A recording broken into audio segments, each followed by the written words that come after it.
जय श्री कृष्णा। भक्ति जब एक तरफा ना हो, यही तो सिखाते हैं भगवान श्री हरि। जब राजा बलि ने अपना सब कुछ समर्पित कर दिया, तब भगवान श्री हरि ने केवल उसे परखा ही नहीं, बल्कि उसकी भक्ति के सामने झुककर उसे वचन भी दिया। हे बलि, मैं तुम्हारे प्रेम से प्रसन्न हूँ। अब मैं स्वयं तुम्हारे पास रहूँगा। तुम्हारे लोक में यही वचन बन गया प्रभु की करुणा का प्रतीक। और फिर उसी प्रतिज्ञा के पालन में भगवान विष्णु देवताओं को छोड़कर पाताल लोक में राजा बलि के द्वारपाल बने। और तब वही क्षण बना देवशयनी एकादशी का आरंभ, क्योंकि उसी क्षण से भगवान श्री हरि विष्णु योग निद्रा के लिए 4 मास के लिए चले गए। जैसे उन्होंने स्वयं को बलि के वचन में समर्पित कर दिया हो। तो जब हम लोग देवशयनी एकादशी का व्रत करते हैं तो केवल पुण्य ही नहीं कमाते, बल्कि भगवान श्री हरि के आदर्श को स्मरण करते हैं, जो अपने भक्त को दिए गए वचन को कभी नहीं भूलते। तो चलिए आज के इस वीडियो में हम सब मिलकर सच्ची श्रद्धा और भक्ति के साथ देवशयनी एकादशी की व्रत कथा को सुनते हैं। पूरे गगन में शांति है, हस्तिनापुर की दिशा शांत और पावन हो उठी है। धर्मराज युधिष्ठिर अपने राज सिंहासन से उठकर प्रभु श्री हरि की प्रतीक्षा कर रहे हैं। और तभी शंखनाद होता है, आकाश स्वर्णिम हो उठता है। और तभी भगवान विष्णु अपने विमान से प्रकट होते हैं धर्मराज युधिष्ठिर को वह व्रत कथा सुनाने के लिए, जो आज हम सब के लिए उतनी ही आवश्यक है। धर्मराज युधिष्ठिर भगवान श्री कृष्ण से कहते हैं, हे मधुसूदन, आषाढ़ मास के शुक्ल पक्ष में आने वाली एकादशी का नाम क्या है और इस एकादशी की व्रत विधि क्या है। महाराज युधिष्ठिर की जिज्ञासा को सुनकर भगवान श्री कृष्ण कहने लगे, महाराज युधिष्ठिर, अब ध्यान पूर्वक सुनो। मैं आपको वह कथा सुनाने जा रहा हूँ, जो कथा एक समय सृष्टि के रचयिता श्री ब्रह्मा जी ने श्री नारद जी को सुनाई थी। अब जैसा कि आप तो जानते ही हैं, नारद जी जगत के कल्याण के लिए भिन्न भिन्न लोकों में विचरण किया करते हैं। ऐसे ही एक दिन लोक कल्याण की इच्छा रखते हुए देवऋषि नारद जी पहुंच गए ब्रह्मा जी के पास। और वहां जाकर श्री ब्रह्मा जी को प्रणाम करके कहने लगे, हे ब्रह्मा जी, आषाढ़ मास के शुक्ल पक्ष में कौन सी एकादशी आती है और वह किस प्रकार जीवों का उद्धार कर सकती है।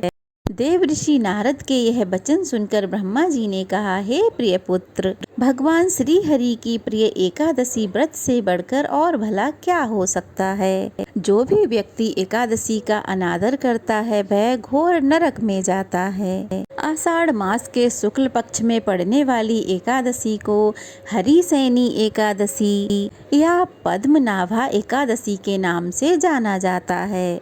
इसके विषय में अब मैं एक पौराणिक कथा सुनाता हूँ, ध्यान पूर्वक सुनो।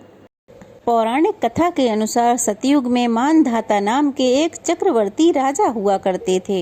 राजा के राज्य में समस्त प्रजा सुखी थी। एक बार उनके राज्य में 3 साल तक वर्षा नहीं होने के कारण भयंकर अकाल पड़ गया। अकाल से चारों ओर त्राहिमाम मच गई। इस वजह से यज्ञ, हवन, पिंडदान, कथा, व्रत आदि कम होने लगे थे। प्रजा ने अपने राजा के पास जाकर अपने दर्द के बारे में बताया था। अब आप इस कथा को विस्तार पूर्वक सुनिए। धर्मराज युधिष्ठिर ने आषाढ़ मास के योगिनी एकादशी के महात्म्य को सुनने के बाद भगवान श्री कृष्ण से कहा, हे जनार्दन, आषाढ़ मास के शुक्ल पक्ष की एकादशी का क्या व्रत है। इस दिन किस देवता की पूजा होती है और इस व्रत का क्या विधान है। कृपया कर हे मधुसूदन ये सब विस्तार पूर्वक बतलाइए। तब भगवान कृष्ण कहने लगे, धर्मराज, एक बार देव ऋषि नारद ने श्री ब्रह्मा जी से यही प्रश्न पूछा था। तब ब्रह्मा जी ने कहा, हे नारद, तुमने कलयुग में प्राणी मात्र के उद्धार के लिए सबसे श्रेष्ठ और उत्तम प्रश्न पूछा है, क्योंकि एकादशी का व्रत सभी व्रतों में उत्तम होता है। इस व्रत के प्रभाव से सभी पाप नष्ट हो जाते हैं। इस एकादशी का नाम देवशयनी एकादशी है। इस दिन व्रत रखने से भगवान श्री हरि अत्यंत प्रसन्न होते हैं। धर्मराज, इस संबंध में मैं तुम्हें एक पौराणिक कथा सुनाता हूँ, ध्यान पूर्वक सुनो। एक समय मानधाता नाम के एक सूर्यवंशी राजा थे। वह सत्यवादी, महान तपस्वी और चक्रवर्ती थे। वह अपनी प्रजा का पालन संतान की तरह किया करते थे। उनकी सारी प्रजा धन धान्य से परिपूर्ण थी और सुख पूर्वक जीवन यापन कर रही थी। उनके राज्य में कोई किसी प्रकार का दुख नहीं था और उनके राज्य में कभी अकाल भी नहीं पड़ता था। कभी किसी प्रकार की कोई प्राकृतिक आपदा नहीं आती थी। किंतु ना जाने क्यों उनसे देव रुष्ट हो गए। ना मालूम राजा से क्या भूल हो गई कि एक बार उनके राज्य में भीषण अकाल पड़ गया और प्रजा अन्न की कमी के कारण अत्यंत दुखी रहने लगी। राज्य में होने वाले सभी यज्ञ बंद हो गए। अकाल से पीड़ित प्रजा एक दिन दुखी होकर अपने राजा के पास जाकर प्रार्थना करने लगी कि हे राजन, समस्त संसार की मुक्ति का आधार वर्षा है और इसी वर्षा के अभाव में राज्य में भीषण अकाल पड़ गया है और अकाल से प्रजा भूखों मर रही है। हे नरेश, आप कोई ऐसा उपाय कीजिए जिससे हम लोगों का कष्ट दूर हो सके। अगर जल्दी ही इस अकाल से मुक्ति ना मिली तो बस होकर प्रजा को किसी दूसरे राज्य में शरण लेनी पड़ेगी। प्रजा का दुख और बात सुनकर राजा कहने लगे, आप लोग सत्य कह रहे हैं। वर्षा न होने के कारण आप लोग बहुत दुखी हैं। राजा के पापों का कारण प्रजा को भोगना पड़ता है। मैं बहुत सोच विचार कर रहा हूँ, परंतु फिर भी मुझे अपना कोई दोष दिखाई नहीं पड़ रहा है। आप लोगों के कष्ट को दूर करने के लिए मैं बहुत उपाय कर रहा हूँ, परंतु आप लोग चिंतित मत होइए, मैं इसका कोई ना कोई उपाय अवश्य ही ढूंढ निकालूंगा।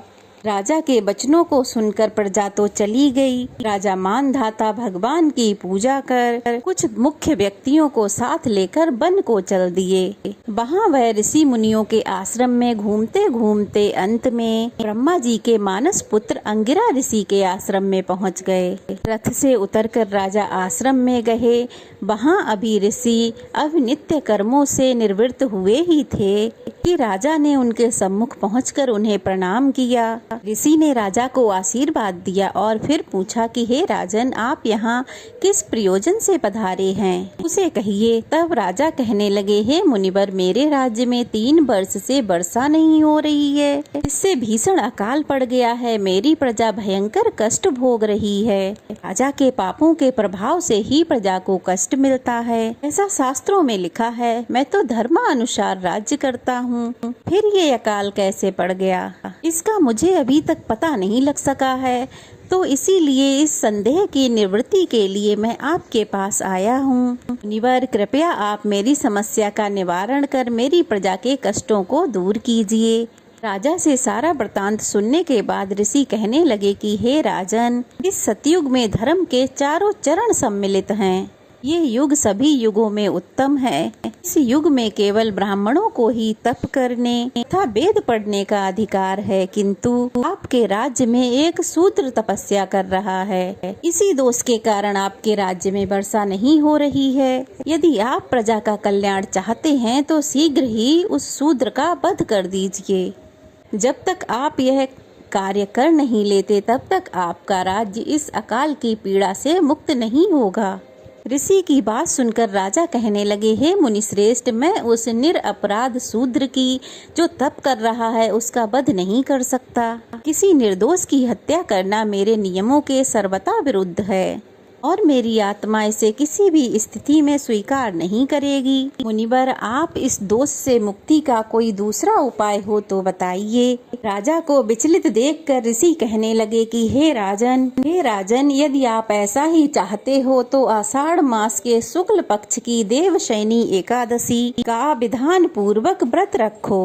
इस व्रत के प्रभाव से तुम्हारे राज्य में वर्षा होगी और प्रजा पुनः सुखी हो जाएगी, क्योंकि इस एकादशी का व्रत समस्त सिद्धियों को देने वाला है और कष्टों से मुक्ति देने वाला है। ऋषि के इन वचनों को सुनकर राजा अपने राज्य को वापस आ गए और विधान पूर्वक देवशयनी एकादशी का व्रत किया। व्रत के प्रभाव से राजा के राज्य में खूब वर्षा हुई और प्रजा को अकाल से मुक्ति मिल गई। देवशयनी एकादशी को पद्मा एकादशी भी कहते हैं। इस व्रत को रखने से भगवान विष्णु अत्यंत प्रसन्न होते हैं। इस कथा का सार ये है कि अपने कष्टों से मुक्ति पाने के लिए कभी भी किसी हाल में किसी दूसरे का बुरा नहीं करना चाहिए। अपनी शक्ति से और भगवान पर पूर्ण श्रद्धा और आस्था रखकर संतों के कहे अनुसार सत्कर्म करने से बड़े कष्टों से भी सहज ही मुक्ति मिल जाती है। जय श्री कृष्णा। तो ये थी हमारी देवशयनी एकादशी की व्रत कथा। तो चलिए अब सुनते हैं देवशयनी एकादशी से जुड़ी हुई एक दूसरी पौराणिक कथा।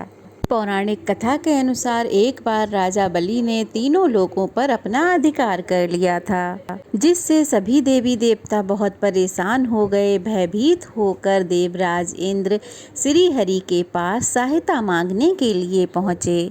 तब श्री हरि ने देवताओं की रक्षा करने हेतु वामन अवतार धारण कर लिया और भिक्षुक के रूप में राजा बलि के पास दान मांगने के लिए पहुँचे। उन्होंने राजा बलि से 3 पग दान मांगा।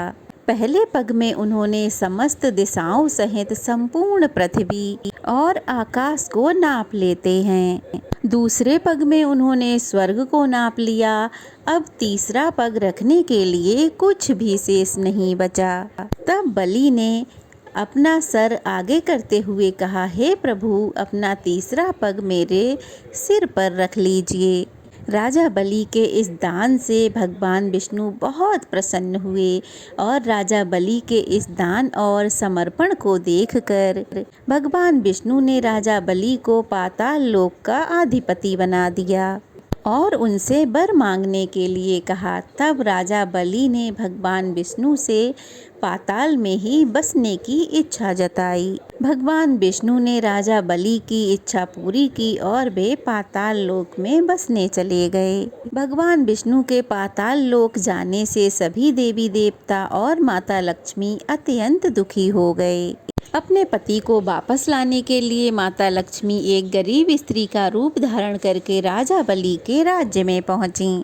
अब देवी लक्ष्मी राजा बलि के पास पहुंची और उन्होंने राजा बलि को राखी बांधकर अपना भाई बना लिया और उसके बदले में उन्होंने राजा बलि से भगवान विष्णु को पाताल लोक से वापस ले जाने का वचन ले लिया। तब भगवान विष्णु ने राजा बलि को निराश ना करते हुए उन्हें यह वचन दिया कि वे हर साल आषाढ़ शुक्ल एकादशी से कार्तिक शुक्ल एकादशी यानी कि 4 मास तक पाताल लोक में वे योग निद्रा में वास करेंगे। इस प्रकार श्री ब्रह्मा जी देवर्षि नारद से कहते हैं, हे नारद, इस व्रत को करने से भगवान विष्णु बहुत अधिक प्रसन्न होते हैं और मोक्ष की इच्छा रखने वाले व्यक्ति को देवशयनी एकादशी का व्रत अवश्य रखना चाहिए। चातुर्मास व्रत भी इसी एकादशी के व्रत से आरंभ किया जाता है। पूरी कथा का सार ये है कि अपने कष्टों से मुक्ति पाने के लिए दूसरों का बुरा कभी भी नहीं करना चाहिए। अपनी शक्ति से भगवान पर पूरी श्रद्धा और विश्वास रखकर संतों के कहे अनुसार सत्कर्म करने से बड़े कष्टों से सहज ही मुक्ति मिल जाती है। तो ये तो थी देवशयनी एकादशी की 2 पौराणिक कथाएं। कैसी लगी जरूर बताइएगा।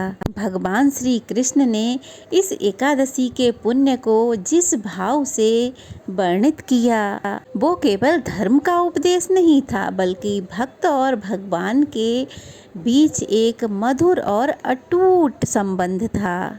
अब जब भगवान विष्णु श्री हरि 4 मास के लिए योग निद्रा में जा रहे हैं तो हम भी अपने भीतर की चंचलता को विश्राम दें और उन 4 महीनों को भक्ति, सेवा, संयम और आत्म शुद्धि में लगाएं। हे मधुसूदन, जैसे आपने धर्मराज को इस कथा का अमृत पान कराया, वैसे ही हम सब के जीवन में हर एकादशी हमें सभी पापों से मुक्त कराने वाली बन जाए। जैसे आपने योग निद्रा में भी संसार की रक्षा करने का प्रण लिया, वैसे ही हमारे जीवन में भी आपकी कृपा सदैव जागृत रहे। आप सभी एक बार प्रेम से बोलिए, श्री हरि विष्णु की जय, देवशयनी एकादशी की जय। तो ये थी देवशयनी एकादशी की कुछ पौराणिक कथाएं कैसी लगी कमेंट बॉक्स में ज़रूर बताइएगा। अच्छी लगी हो तो वीडियो को लाइक करके शेयर करें और अगर नए हैं तो प्लीज़ मेरे चैनल को सब्सक्राइब करें। श्री हरि की कृपा सदा सर्वदा आप पर और आपके परिवार पर यूं ही बरसती रहे। तो चलिए फिर मिलते हैं, तब तक के लिए जय श्री कृष्णा, राधे राधे।